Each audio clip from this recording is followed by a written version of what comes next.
That big pulse down there in the center of Texas is going to draw all that stuff right down on top of it. And there's a huge land-based release just over there in Mexico.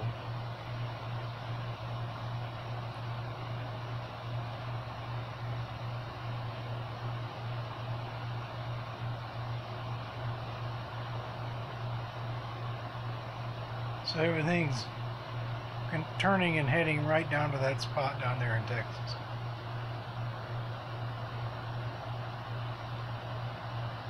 And that land-based release in Mexico over there is going to fuel a lot of it.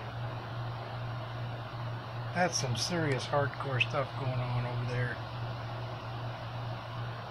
All from land-based. So